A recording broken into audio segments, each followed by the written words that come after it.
Yolun bolgur Kırgız, arba salam. Biz bugün kantip Kırgızstan önügöz, kantip bir butuzga turabız dep мүңкүрөп турган кезде мен силерге жерде чачылып жаткан акчаны көргөзөйүн. Өзүмдүн киндик каным тамып, кирим чайкалган ат башынын Актал айылындамын. Мурда Калилинде сүйлөп. Мени кубандырганы жамааттык өсүшкө bir жеткире турган bir жеке досумдун чарбасын көргөзөйүн. Касым Мөмүракунов деген Кенедейден бир көскөн досум могу жерде сайда какырап жаткан сайга завод куруп, ошол бүгүн ошол жөнүндө сөз кылабыз. Эми чыдап уксаңар, бүгүнкү аткаруу бийлигине дагы мындай көзгө сайып көрсөтө турган маяк. Өзүбүздүн айылдаштарга деги эле ат башынын тургундарына баягы үңкүрдө болсо үйүм бар, же болбосо чыйыр жолго атты баштап алып жол жүрүп жүргөн Кыргызга дагы өрнөк боло турган бир ишти баштаган досумдун ишин мактагым бар да. Мына ушул биз бала кезде могу жерден биз далай мал кайтарып өтөр элек, шагыраган эле сайдын таштары жатар эле да. Бүгүн курулуш иштеп ошол мондай Кыргыздын азыр сапаттуу жашоосуна өбөлгө боло турган асфальт жолдорду жалтыраган жолдорду кура турган келечегинде уңкур чоңкур жолдордун баарын оңдой турган мүмкүнчүлүк ат башынын элинин колунда бар да. Бирок бизде кашайганда аткаруу бийлиги буга чейин ушул жеке мондай ишканаларды колдоо саясаты болуп келген жок. Миграция агымын токтото албай атабыз. Эл каяка гана агылып кеткен жок. Дүйнөнүн төгөрөк төрт бурчуна кетти агылып. Айылда жаштарды жумуш жүгүшүн кармап калып колубуздан келбей атат. Бирок ошол карапайым эл качанга чейин бийликти карап отурганга көнөбүз да. Биз ошонун тегеринде сөз кылалы деп бүгүн сөздү баштап атканыбыз кандай тоскоолдуктар жаратылып атат ушундай чакан ишканалардын өнүгүүсүнө. Болбосо биз кереметтин баарын борбордон издейбиз. Борборго барсам эле ошол жактан оокатым өтөт эле, же Кыргызстандан кетип калсам эле оокатым өтөт эле дебей, Кыргызстанда могу жумуш жүгүшүн санын өстүрө турган турмушка керектүү мына өрнөктү Бишкектен келген мейман Акматбек Султан Төкмакыныбыз. Бул да өзүнүн чыгармасында да айтып берет. Азыр сөздүн өңүтүндө ошол бул дагы көргөн билген тажрыйбасын айтып берет. Себеби Кытайдан келген ошол жактан тууганыбыз кыргыз. Аяктын өнүгүүсүндөгү ошол жолго могу ташка болгон мамиле кандай экенин көргөзөбүз. Кыргыз сайда жаткан таштарды кантип акча кылуу керек? Биз ушул жөнүндө сөз кылабыз. Касы досум, эми сөз тискини өзүңдө.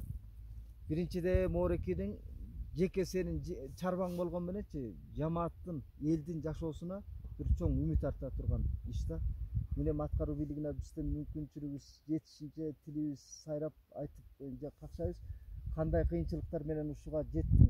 Себеби биз бүгүнкү күндө мондай ишкананы ачуунун өзү бир чоң эрдик да, буга да жүрөк керек. Ушуга тобокелчиликке барганчы чоң чыгымга кетирдиң. Заводуңдун чыгымы канча болду экен? Ошондон кетти, кандай тоскоолдуктар болду?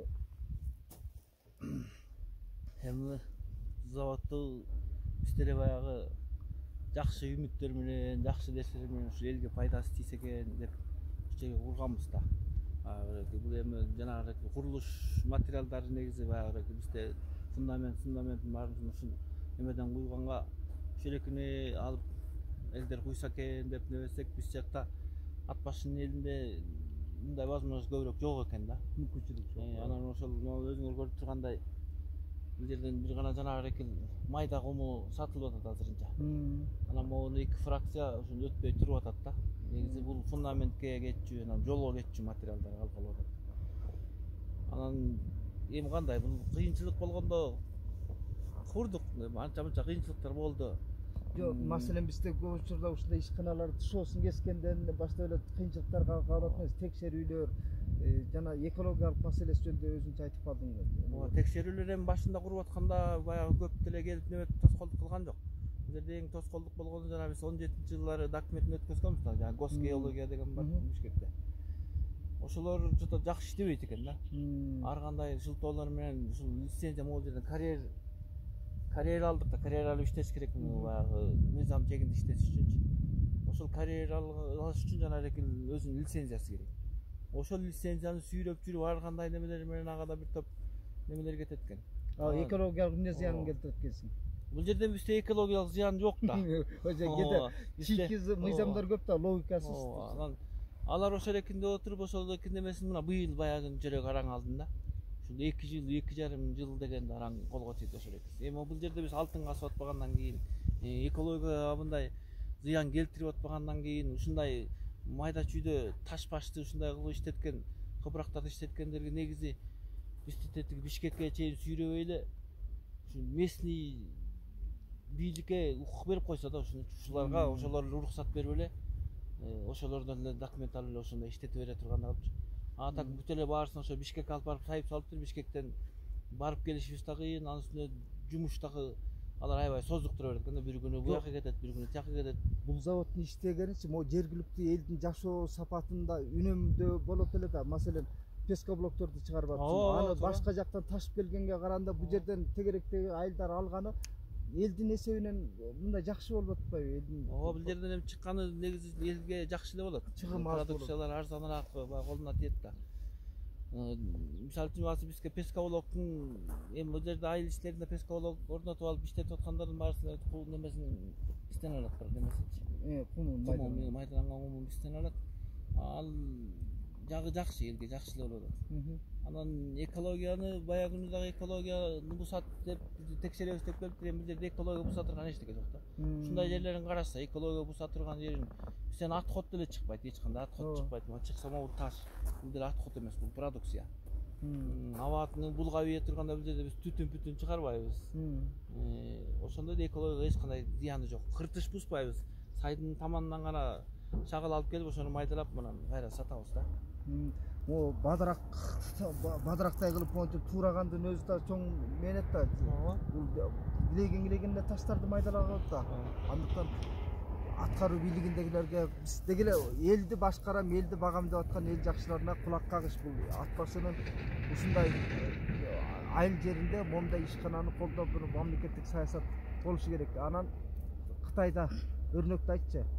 Жол жанагы деги эле билген көргөн эмне ошолор момундай заводду кантип иштетүүгө мүмкүн кенен. Арыбаңыздар, урматтуу көрөрмандар.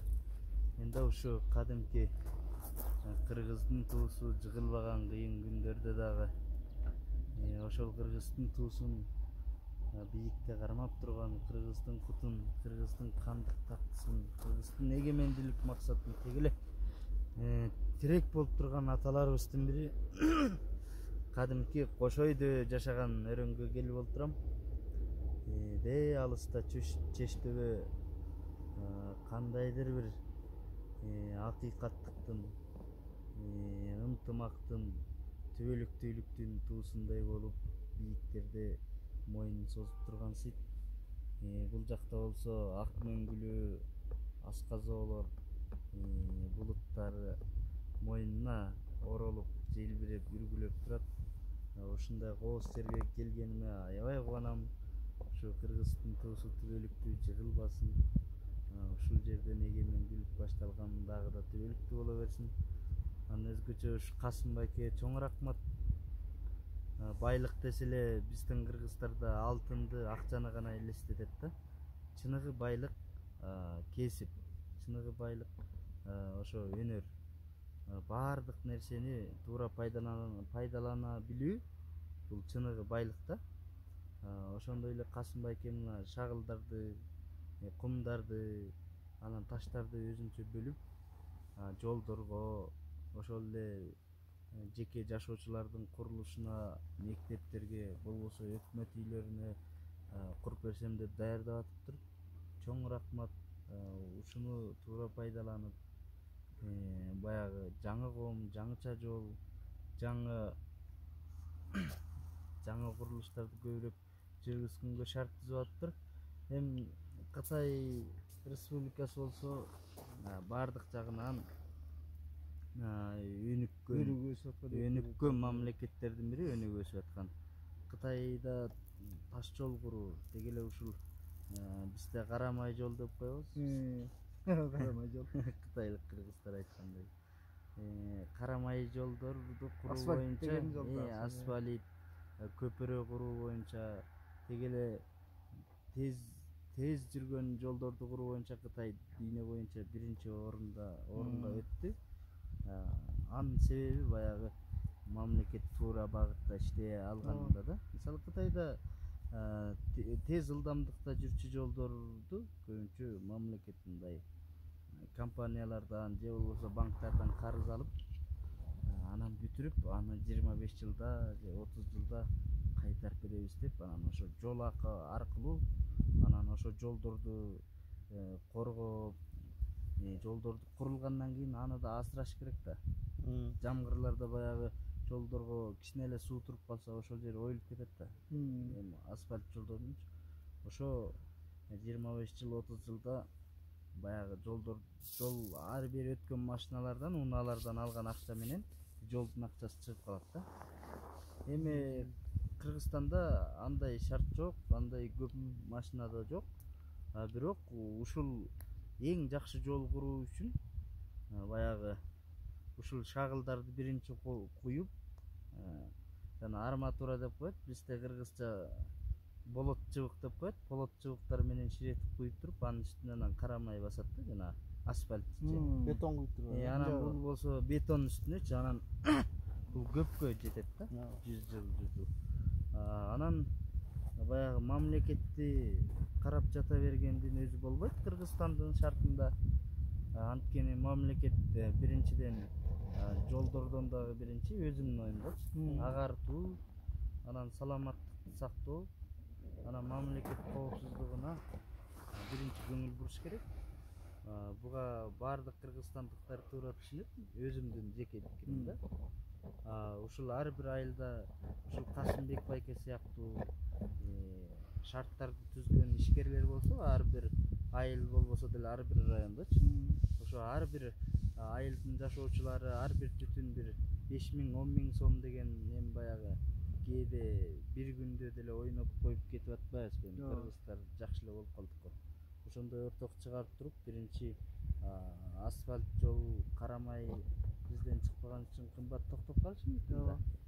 Анан ошого биринчи бетон жол куюп көрсөк, шагыл Кыргызстанда Кудайга шүгүр баягы атайын элеп даярдап койгондой, мисалы Төө Ашууда баратабызбы, Суу Самырда баратабызбы, же кайсы эле Кыргыздын өрөөнүнө барбасак, шагылыбыздагы, ташыбыздагы баарыбыз жайнап турат. Ошолорду биринчи бетон жолдорду курсак деп ойлойм. Анан бул аябай жакшы да, анткени бири-бирин мындай толуктап, ушундай, анткени сиз айтып өтпөдүңүзбү жана бул жерде ушул ат башыдагы курган жолго тиги эмгекчилден шагыл ташып келип атат, меникин албай атат деп кечинде Касымбек байкем арызданбадыбы? Анткени эки зыяны бар да.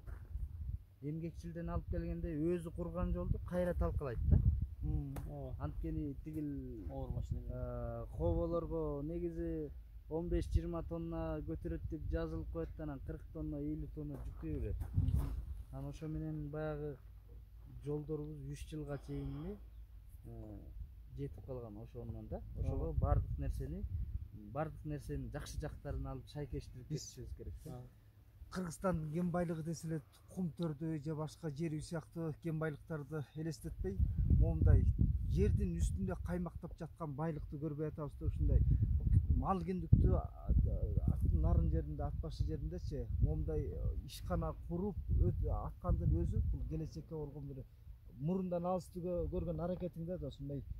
Анан биз элге жумуш бере албай атабыз. Айылдын жашоо сапатын оңдоо үчүнчү маданият үйлөрүн куруш керек, мектеп, бала бакчаларды куралганга биз курулуш материалды Кудай Таала бизге монтип чачып бергенде сайда ташыбыз, кумубуз жатат да. Курулуштун эң негизги бөлүгүн көп процентин ушул жер пайына фундаментинен баштап дубалын кооздогондон бери, анан бүгүнкү күндө биз ташты иштете албай атканда, момундай ташты майдалап бадырактай кыла турган момундай завод курганыңдын өзүчү бул кыргыз эли сыймыктана турган нерсе да.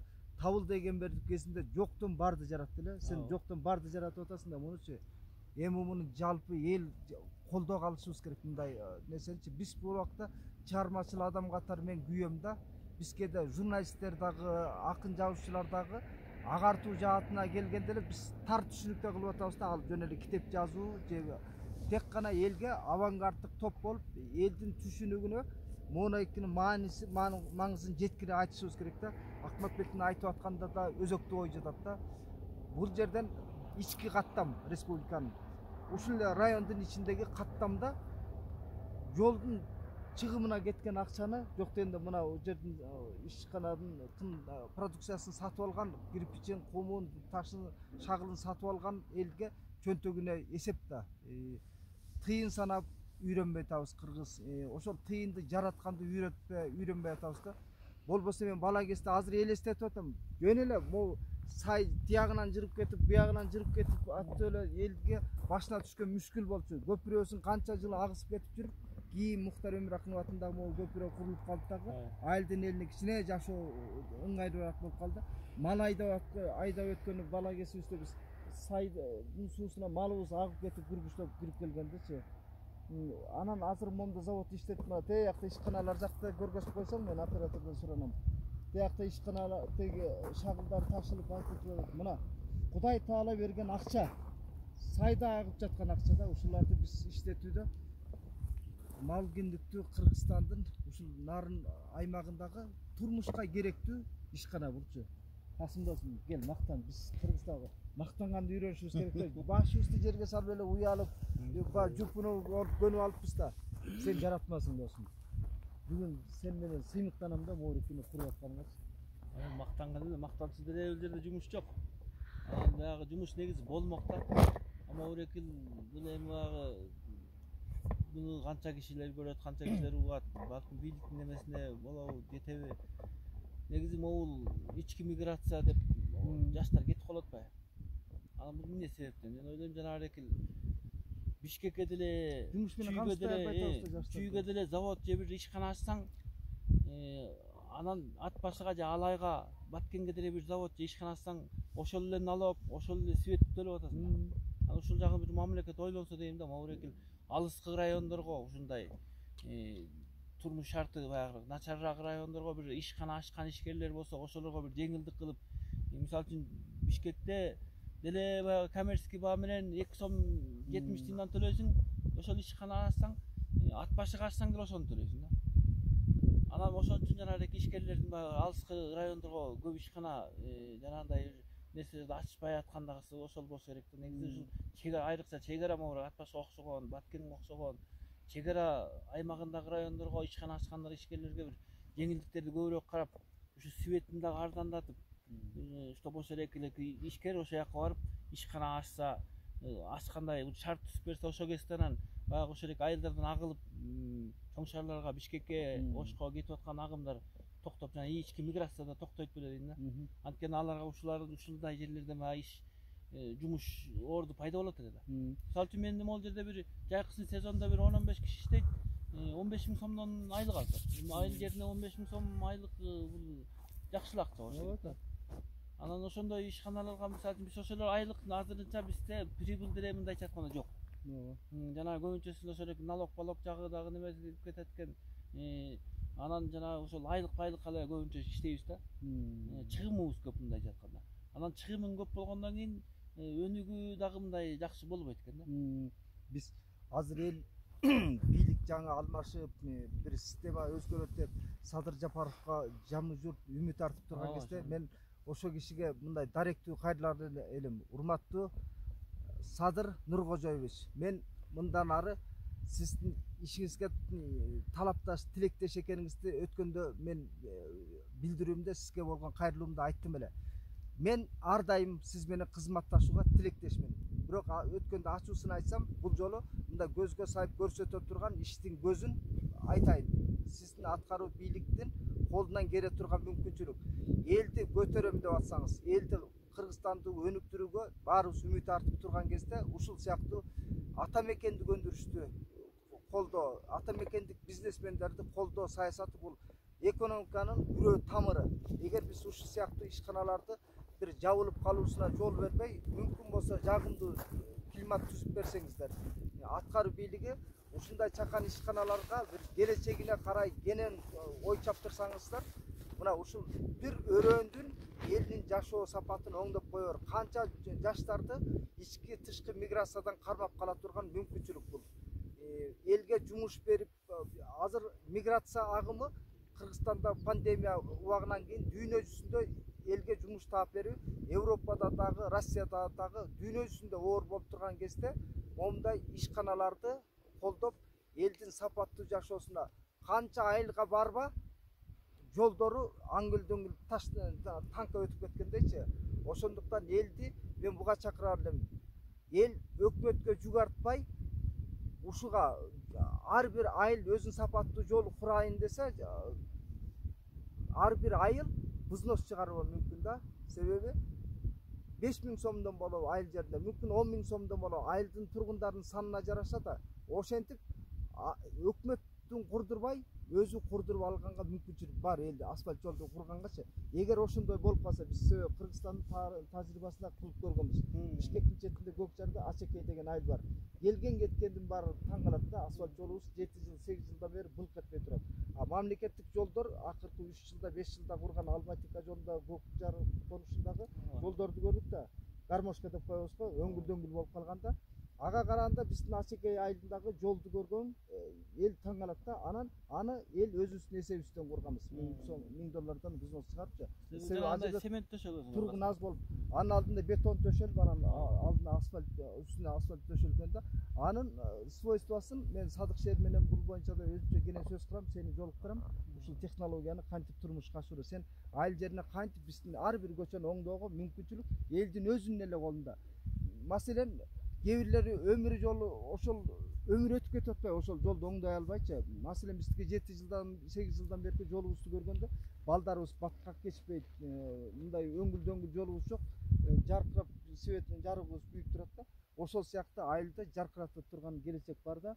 Эгер ошондой мүмкүнчүлүктү эл аң сезимдүү мамиле кылсачы, могул заводдун жеке чарбаң сен чөнтөгүңө кыйын түшкөн менен, бирок элдин жашоосуна, элдин келечегине болгон бир мына Кыргызстанды өнүктүрөбүз деген бул идеялардын бири. Буну биз улуттук долбоор катары карашыбыз керек. Бул Акматбек энебиз айткандай жанагы сен деле айтып атпайсыңбы, Ачекейде астына бетон. Негизинде могуреки жолдорду эле биздики Торгарт Бишкек жолу жасашпады Кытайда. Азыр эми могуреки Түзбел деген жер бар. Жомо кара коюндан эле башталат. Эми бул бүткөндө ашып кетсе 3-4 жыл болду. Азыр тимине мондай толкун болуп калды. Машиналар баягы үзүлүп кетчү дейт болот да. Ошол эки жанагы астына бетон төшөп, негизи Казакстанда ушундай жасайт экен. Мен бир Түркстан жагынан келатканда ушундай көргөм да. Бетон төшөп, арматура менен жармер койот экен. Анан үстүнө асфальт басып коет экен. Алар көбүрөөк 100 жылбы ушундай жатат экен да. А биздики ошондой кылып жасабайт, жасабаган себебинен анан ушинтип жанагындай 30 жылга деп берилген жол болуш керек булчу. 30 жылга деп берилгени 5 жылга жетпей ошентип калды. Биз мына бул Кыргызстанда асфальт жолу өрнөгү мен Садык шаарынын тажрыйбасынан да бир айтам. Себеби мен өзүм күбө болгон киши катары ал Америкадан 200 литрлик бочкалардан бир суюктукту алдырып келген өзүнүн акчасыначы. Биздин жана 2 километр жолубуздун сапатына, курамына ошол суюктук куюлгандан кийин жана жолдун сапаты бекем болгон ошодо 2 бочка эле жетет, 2 километр. Муну мамлекеттин орган транспорт министрлиги курган жолдордончу миллиондон акчаларды жеп алып атпайбы жол транспорт министрлигичи. Ал эми жеке чарбанын жасаган иши ошондой эффектүү болду да. Биз буюрса ошондой идеяларды турмушка ашырууга аракет кылабыз. Кара сен өрнөгүңдү айтып бер, мен бир тамек чеге берем мага чейин. Ошол эки жол мисалы үчүн 2 километр жол канча акча кетти? Албетте, эми ал бизде тургундар аз эле да, азырдачы бир 50-60 эле үй билет да. Эми баягы мамлекетти бир эле адам көтөрөт деп жүктөп койгон өзү туура эмес. Анткени мен бир 3-4 жыл мурда ырдаган ырым бар. Өнүгүш үчүн Кыргызстан өнүккөн адам болгондо өтүнөм ар бир Кыргызстан деп. Анткени ар бир адам өнүксө, ар бир айыл өнүгөт.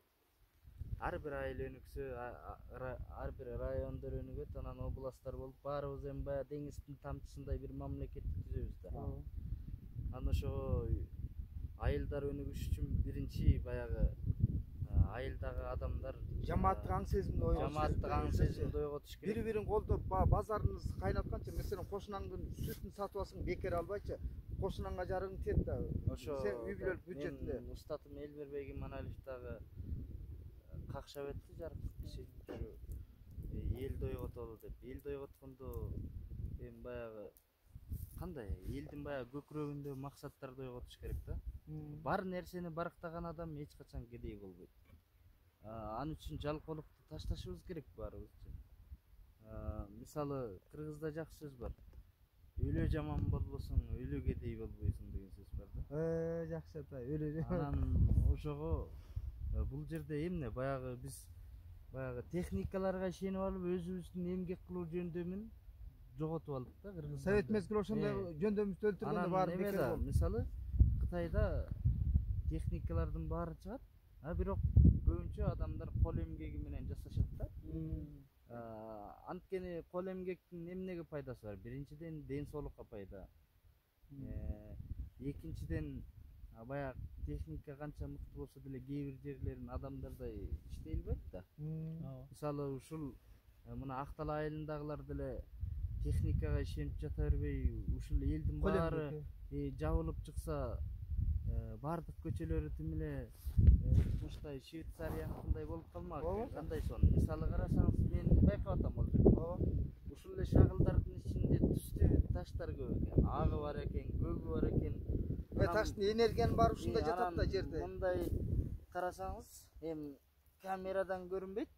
Мындай күнгө чагылышкан бир күмүш менен жуургандай жылтылдаган таштар көп экен. Биргө балдар деле, аялдар деле, эркектер, жаштар, карылардын баарынан келет. Ушул сайга келип туруп, ар бир таштарды ар бир таарга салабы же куржунга же чакка челекке салып алып туруп, ошо бирден таш алып барса дагы, ошол бир көчөнү мисалы ушул жылтылдаган таш менен кылып койсун да. Жээктерин тооздоп, бир көчөнү көк таш менен, бир көчөнү ак таш менен кылып койсун. Бул үлгү да. Кыргызда жакшы сөз бар. Тооздугу дагы бекер жатканча бекер иште деген сөз бар да.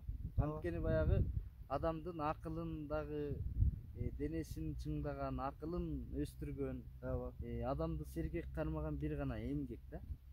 Адам өнүгүш үчүн эмгек кылыш керек, кыйналыш керек. Баягы булчуңду деле чыгарыш үчүн биз чоюп кыйнап атпайбызбы? Ошол сыяктуу эле да. Анан мен көрүп турганым ушул эми ат башы мал чарбасы менен, аксай арпа өрөөнү менен баягы кылымдардан бери салттуу турмуш, салттуу чарбачылыкты кармап келатат. Мына дагы бир ат башыга кошумча ушул чычыр канак. Чычыр канактын ашы атагы бар да, дүйнөдөчү. Илимпоздор айтат. Чычыр канактын ашында дейт, витамин С'нин чалкыган деңизи жатат. Анткени чычыр канакта витамин С курамы аябай көп. Чычыр канактын өзгөчөлүгү 60 градус сууктта да тоңбойт да. Витамин өлбөйт. Анан ошон үчүн ушул өрөөндөрдү мындай чычыр канактын бир токою, чычыр канактын бир мындай чычыр өрүк зар дейт го, баткен десе өрүк зар дегендей, ат башы десе чычыр канак зарлыгы деп бир элестеткидей кылып, анан ушуну көбүрөөк турмушубузда пайдалансак, эми бул кийин келчү нерсе, ушул чычыр канактын дарылык касиетин жанагындай дарыга, таблеткаларга айландырып дүйнөгө экспорт. Чычыр канактын майын алып колдоно албай атабыз. Дүйнөлүк экспортко чыгара турган товар жатат да колубузда. Чыгарганга зор мүмкүнчүлүктөр бар. Ошондой эле мына бизде ат башыда мал чарба көп. Баягы кыргыздар бизде тамашалап айтып коет. Бизде юанда акча бирип, жана уйгурлар көй деп санап коет да. Кыргыздар 1000 көйүң барбы дебейт, 1000 коюң барбы дейт дегендей болуп. Анан ошо кыргыздар санын, анын туягын санап эле өзүбүздү бай сезип, бул кылымдардан келген эми ата кесибиз болгон үчүн баягы каныбызда бар мал жандуу, баягы кыргыздын боор эти мал деп коет эмеспи? Ошондой малга тарта берсек керек. Бирок бизге баягы 100 кой баккандан бир кой баккан жолдор да бар да. Ал үчүн сапаттуу асыл тукум койлорду, асыл тукум уйларды, мисалы кара сууларыбыз жөн эле агып жатпайбы? Ошол жерде балык чарбачылык кылсак дагы аябай жакшы болот да. Мен ушу июнда Кеминге барып калдык. Ошо Канбек Иманалиев деген жазуучу, анан депутат агабыз бар, ошол киши чакырып барып калдык. Барсак ошо Кеминде 24-30га чукул балык көлчөгүн жасап коюптур. Ошо көлчүктө балыктарды өстүрүп аттыр, форелдерди. Ал ошо өстүргөндөр айтышты. Ушул пандемия учурунда дейт, Кыргызстандан алтын дагы, күмүш дагы экспортко чыкпай калды дейт. Бир гана ушу форель Европага тим эле түздөн түз канатпай эле учуп кетип атты дейт да. Анткени Кыргызстандын баягы табигат жаратылышы, суулары балык өндүргөнгө, анан абасы да таза болгон үчүн балыкка таасир этет да. Анан ошо Кыргызстандын балыгы дүйнөдө аябай кабыл алынып, эң жакшы талап мындай элдер куштарланып жеген тамактардын бири болуп калды дейт да. Буга эми жалаң эле Кемин эмес, Ысык көл өрөөнү, жалпы эле Ат башы, Жети область баары бирдей кошулуп, эми суу деген агып атат, кетип атат. Ал балыкта суунун баарын жутуп же соолутуп койбойт да. Алар жөн гана дем алып коет суу мененчи. Анан ошого балык чарбачылыгында Ат башыда, ушул Ак Талаада, деги эле Булуң Бурч баарында өнүктүргөнгө эртерээк шарт түзүш керек да. Анткени бир күн болсо да бир күн да. Анан Ат башынын балы Жапонияда алтын медаль утуп алды да. Анан ушул Ат башынын балын дагы да көбөйтүп, ушуну бир чоң компанияларды куруп, ошондой эле Жети областтын бардык айылдары ушу балаарчылыкты мындай үйрөнүш керек жаштаргачы. Биз Россияга барып атабыз. Россияга эми жакшы жумуштар тапкандар да бар, билимдүүлөрүбүз көп. Бирок көбүнчөбүз ошо алардын дааратканасын жууп, коросун шыпырган менен Россиянын суугунда, ызгаарында биздин көбүнчө ден соолугубузду, жаштыгыбызды мындай ошол жактын ызгаарына өчүртүп, оору алып келип атпайбызбы? Биз ошол Элмирбек Иманалиев устатым айтчу, чүйдө бир карыя менен жолугуп калсам, ушу бир 50 жылдык жакшы мындай бал челек караган чебер киши экен дейт. Балдарыма айтсам үйрөнбөйт дейт. Анан ушу мен атайын шакирт издейм. Ким үйрөнөм десе үйрөтүп коем. Мен мына 50 жылдык тажрыйбамда арылар менен аябай тил табышып, ошо арылардын жан дүйнөсүн сезип калгам. Ошону бир үйрөткөнгө балдар болсо деп какшайт деп устатым өкүнгөн да. Биз ушундай табигый жакшы кесиптерди жаштар көбүрөөк үйрөнүп, Россияга кеткенче ушу Ат башынын гүлүн жыттап, кымызын ичип, абасын жутуп жашаган ден соолукка дагы, жан дүйнөгө дагы биздин